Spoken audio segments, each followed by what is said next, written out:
Good morning, baseball fans. Our guest today is the author, Thomas Wolfe. He is the author of the new book, Baseball in the Roaring Twenties, the Yankees, the Cardinals, and the captivating the 1926 season by Thomas Wolfe. So, Thomas, thank you for joining us today. Thanks for inviting me. I'm looking forward to it. So, what made the 1920s the Roaring Twenties? Well, it was probably the culture as anything. It was the middle of Prohibition, but it was also the beginning of the Jazz Age, and Americans were 7 years away from the end of World War One, feeling prosperous and optimistic about the future. And there was good music, and there were speakeasies, and there was a lot of great sports. I just think the whole culture generally was uplifted after the end of World War One, and didn't see on the horizon the Great Depression, which was about to come.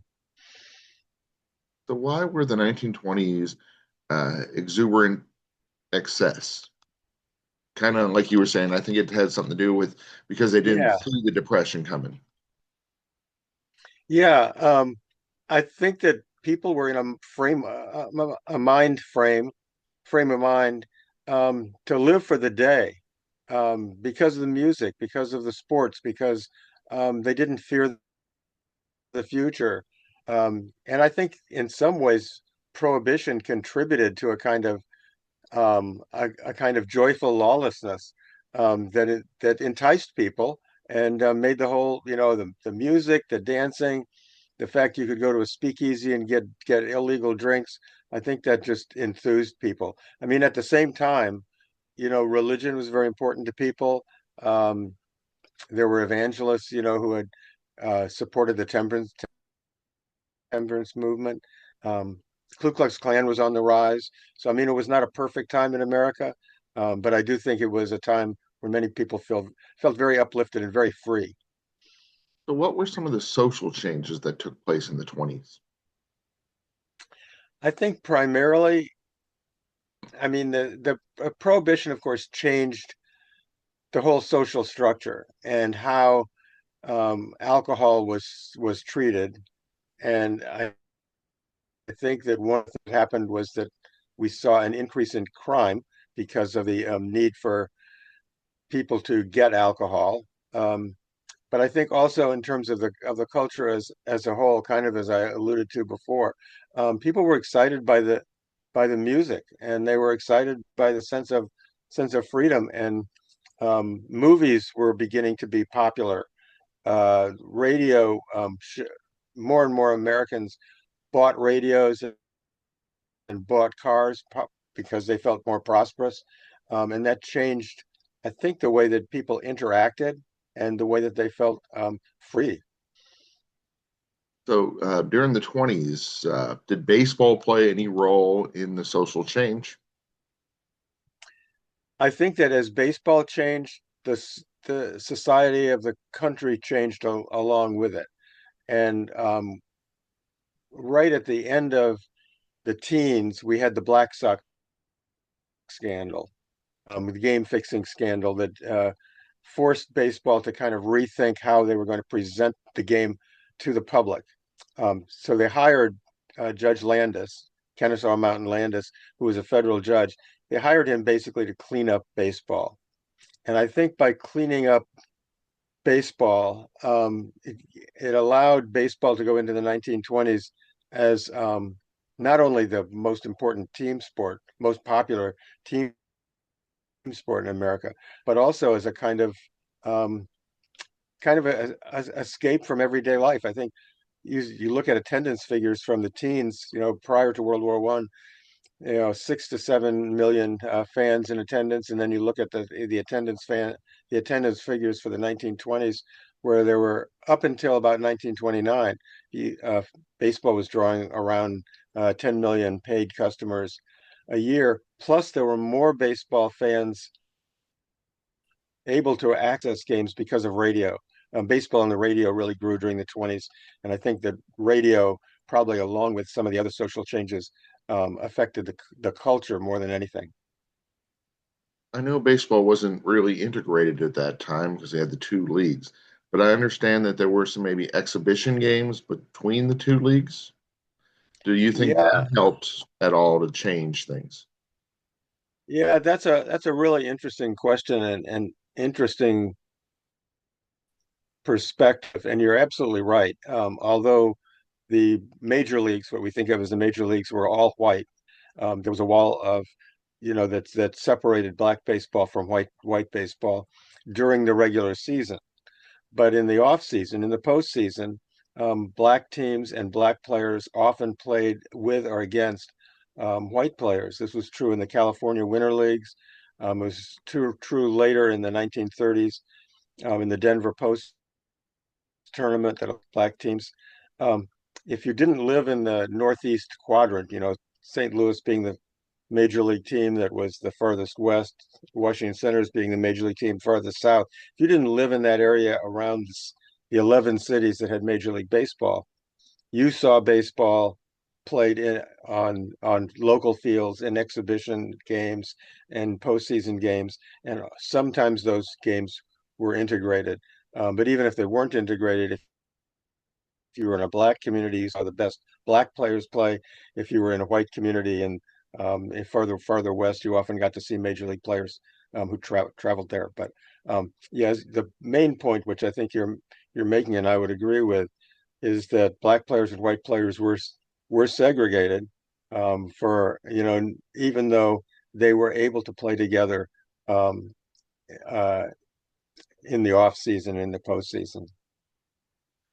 So, were the baseball players supportive of prohibition, or do they get involved with the speakeasies? I don't know if there's any actual data, but I would guess that 90% of Major League Baseball players at that time were frequenting speakeasies. Um, you certainly know that from anecdotal accounts of what players did when they were on the road. Of course, the road trips for players in those days were by train, and the road trips were often as long as 3 weeks at a Oh, wow. time. So you had players who were away from their families and their sort of stable home environments on the road in Chicago and New York, and you could find a lot of fun at night in those cities. And of course, all the games were played in the day because there was no night baseball. So baseball players were traveling on the train, and they had all their nights free, sometimes for 3 weeks at a time. You can kind of imagine what that might lead to. Mhm. So, were any of the players known to be members of the Ku Klux Klan?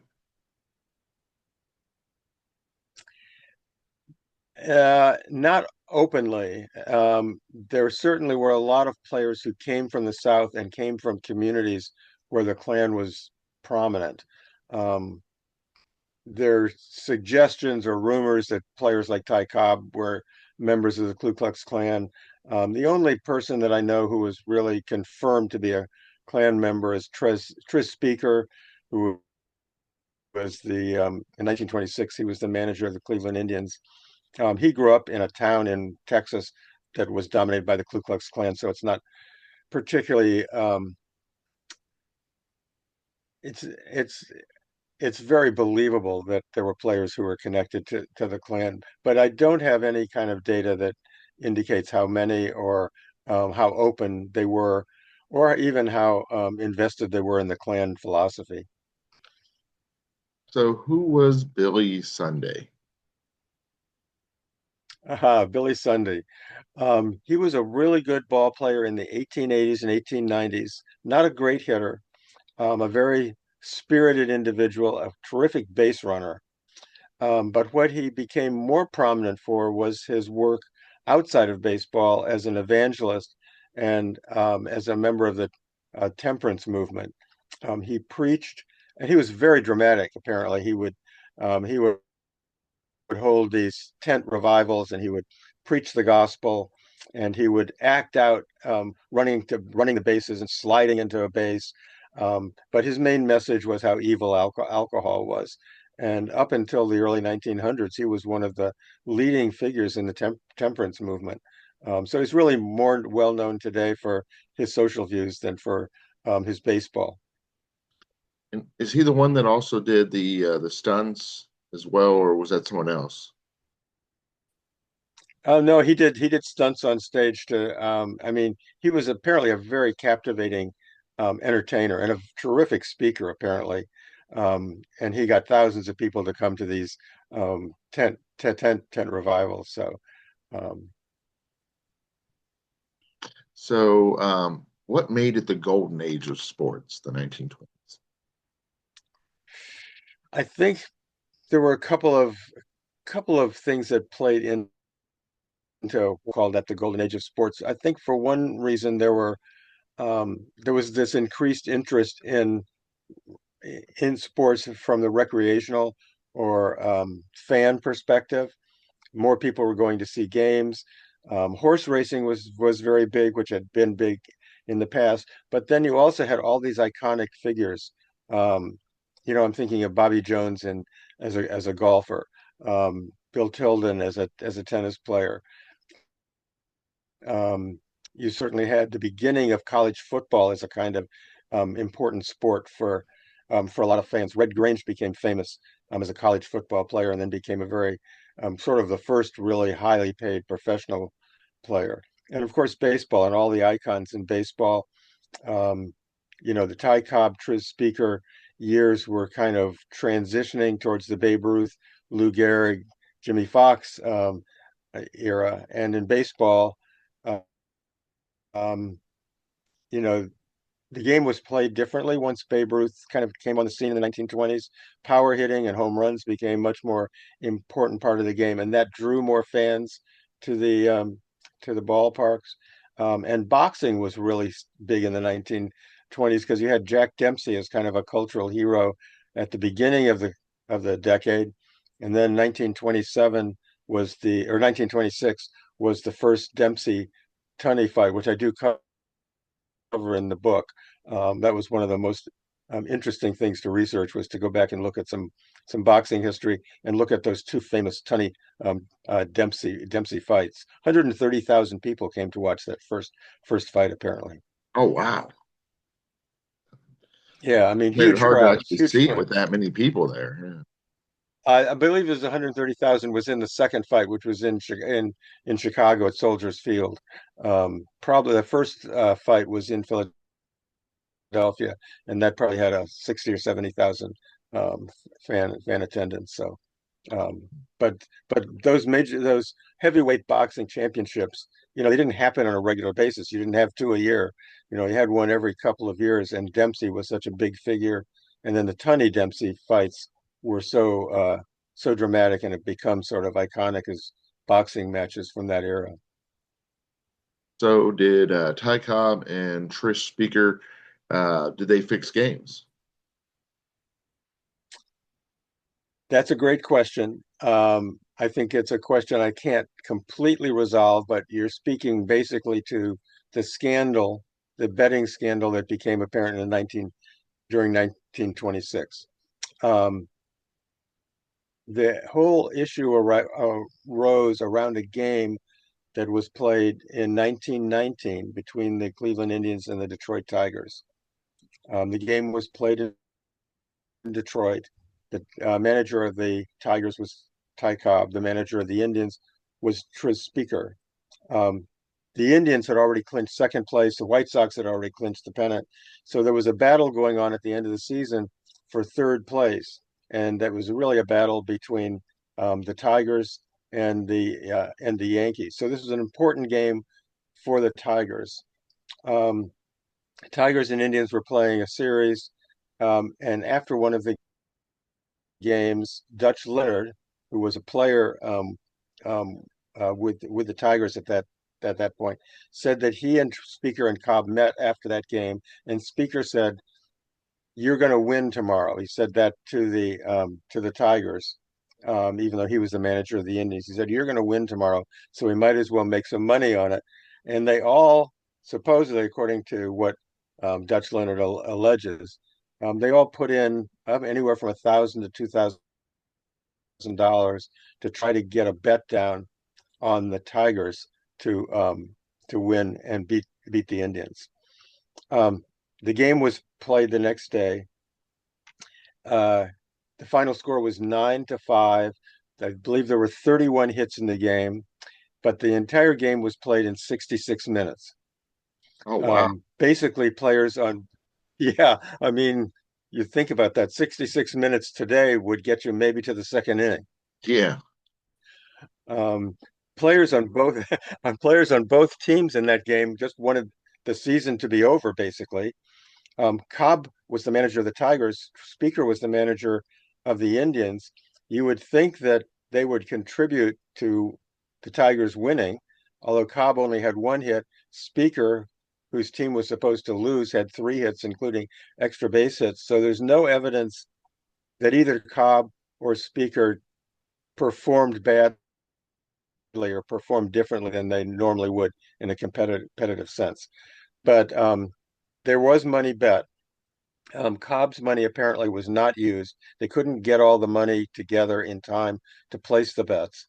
Um, but shortly after the game, after the season had ended, Smokey Joe Wood and Ty Cobb wrote letters to Dutch Leonard talking about the betting.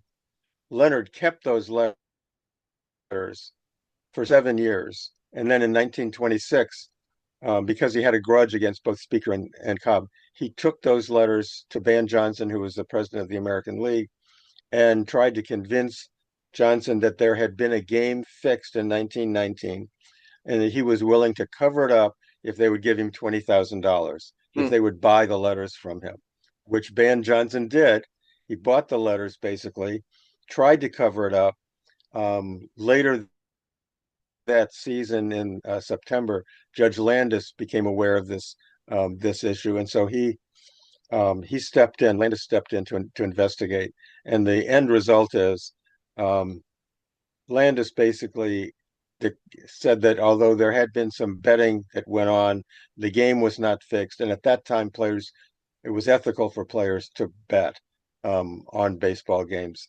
Landis changed that in 1920, of course, when he adjudicated the the White Sox Black Sox scandal.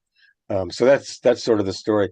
In terms of your question, to answer it directly, I don't really think that game was probably fixed. I think they knew going in that the Tigers had more incentive to win, and so there was a reason for them to bet on the Tigers to beat the Indians.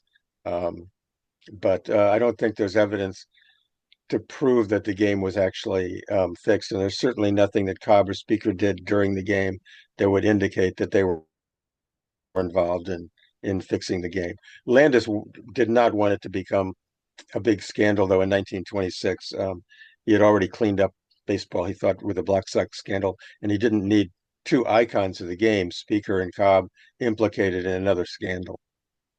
So, how great was it working with the University of Nebraska Press? It was terrific. It's the second book I've done with them. They were a publisher of my first book, The Called Shot, which is about the 1932 baseball season. Um, they're a terrific press. They do a lot of great books. I got tremendous support both at the editorial level and at the marketing level. So I have nothing but praise and compliments for the University of Nebraska Press. It was a great working experience for me. Excellent. Well, Thomas, it's been a pleasure having you on the show. Before we let you go, where on social media, where on the web can they find out more about you and your book? Well, the book is available through all the online retailers. It's also available, of course, through independent bookstores. I have a website, thomaswolfbooks.com. You can find out more information about me and about the books there and about other books I've written. I've co-written with my wife, Patricia Bryan, two true crime books that are set in Iowa in the early 1900s. So if you're interested in true crime or baseball, come by my website uh, and you can check out the books. Sounds great. It's been a pleasure. I've enjoyed it. Thanks very much for having me. Thanks for the questions. Well, We had a really good discussion about what was going on in the 1920s. Remarkable decade. oh gosh, yeah. I was going to say that's why I got the Marx Brothers on. They started getting big in the 20s. Yeah, yeah, film and the Marx Brothers especially, and you got your Cincinnati Reds hat. I mean, you are outfitted and ready to fit in for the night with the 1920s. Exactly. Sounds great. Thank you for joining us.